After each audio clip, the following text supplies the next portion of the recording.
Okay, so in your notes, you are going to be skipping a few pages. You should be starting where it talks about the properties of parallelograms, and it starts with proof 7. So in the past, on Thursday, so a while ago, we had said that the only thing that we could use to prove that a quadrilateral was a parallelogram was that both pairs of opposite sides were parallel. That is our definition of a parallelogram. So this is the only one that we used in the previous proofs.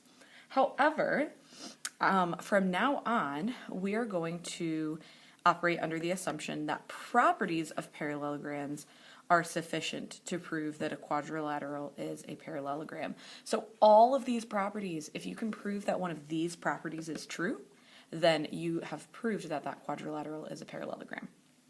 So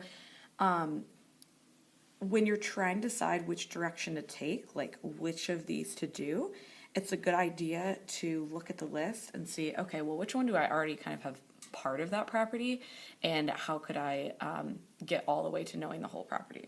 So let me show you some examples, and I think it's going to make a little bit more sense. So for example here, it says that P is the midpoint of Ln and Km. So that means if P is the midpoint of Ln, these are congruent, and if P is the midpoint of Kp and Pm, then those are congruent. Now, for this one, we've actually kind of already proved something to ourselves. Here it says, show that the diagonals bisect each other. Well, we've kind of already proved that to ourselves, which is super nice. But let's see how we're going to write that out. Okay, well, we always start with our given. So we are going to write that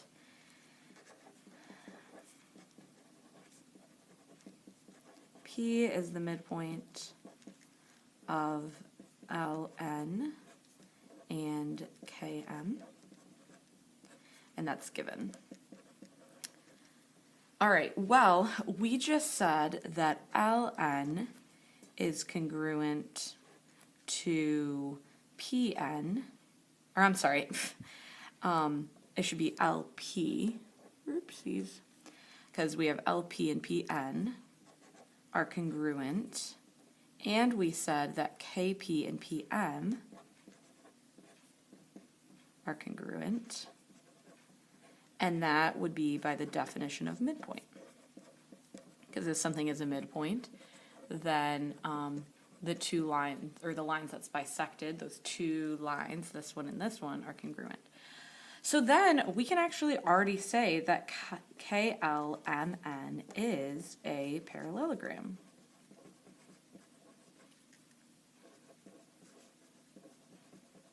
And we can say that because, and then you just list out the property that tells you that. So diagonals bisect each other.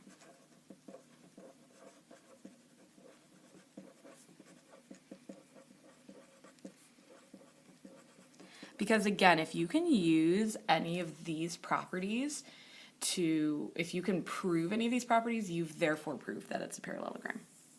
Okay, in the following ones, we're going to kind of have to use some triangle congruency statements and some CP/CTC type of stuff.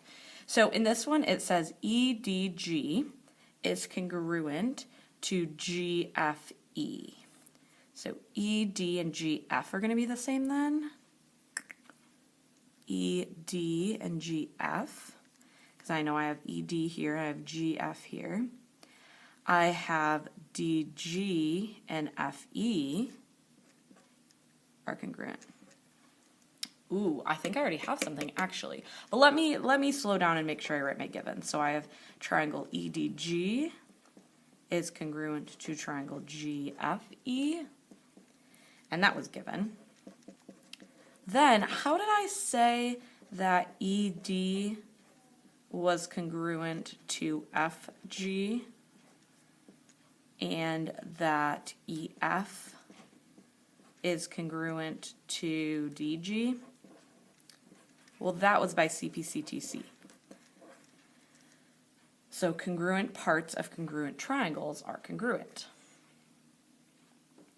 Well, now we've actually already proved one of our properties, which would be that both pairs of opposite sides are congruent. So we can say DEFG is a parallelogram. You can write P-gram if you want.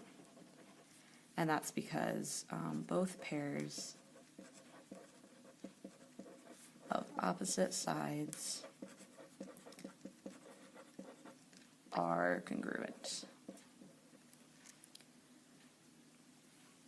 All right, here we have, I'm going to write my givens, and like I told you in class, it's probably a good idea to put them on the same line just to make sure you have enough room.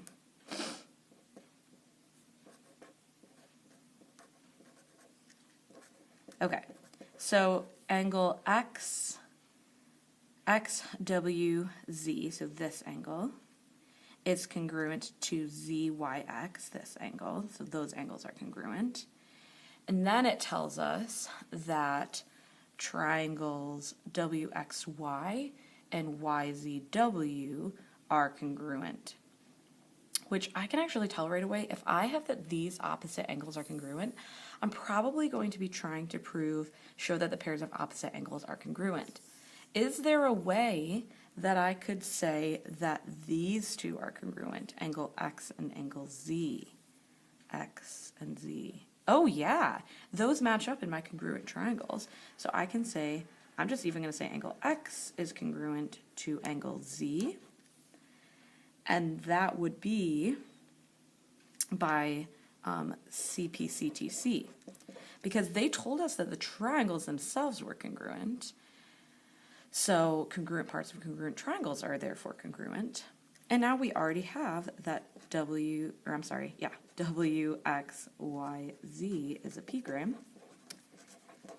And that would be because of our property up here, which is that both pairs of opposite angles are congruent.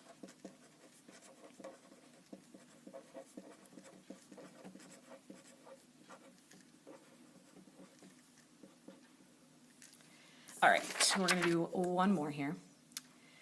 QS bisects RT, and angle RSQ is congruent to TQS. So QS bisects RT, meaning we have a bisector here, so this is congruent to this.